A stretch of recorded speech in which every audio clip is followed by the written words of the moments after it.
ప్రపంచంలో మానవత్వం ఉన్నటువంటి ఏ మనిషి అయినా కూడా మనస్ఫూర్తిగా ఖండించాల్సినటువంటి అతి హేయకరమైనటువంటి చర్య నిన్న జరిగింది. కలకటాలో గవర్నమెంట్ హాస్పిటల్లో ఒక ట్రీట్మెంట్, ఒక జాబ్ చేస్తున్నటువంటి ఒక మహిళా డాక్టర్ని అంత పాశవికంగా ఆత్మహత్య రేప్ చేసి మానభంగం చేసి చంపారంటే ఆ పోస్ట్ మార్టం తాలూకు రిపోర్ట్స్ ఎలా ఉన్నాయంటే ముఖం నిండా గాయాలు, కళ్ళ నిండా గాజు పెంకులు, మొత్తం మెడ తాలూకా ఎముకలన్నీ విరిగిపోయి ఉన్నాయి. కాళ్ళు పూర్తిగా బార్ల 90 డిగ్రీలు కూడా విరిచేస్తున్నాయి. పూర్తిగా వెజైనాలోంచి బ్లీడింగ్ వస్తుంది.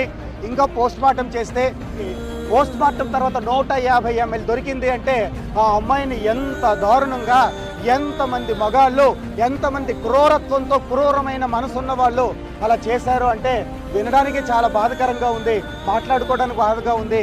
అంత హేయమైన క్రూర మృగాల్ని అత్యవసరంగా కనిపెట్టి వాళ్ళని ఏ యాక్ట్, నిర్భయ యాక్ట్ అంటారో ఇంకే యాక్ట్ ఉంటారో కూడా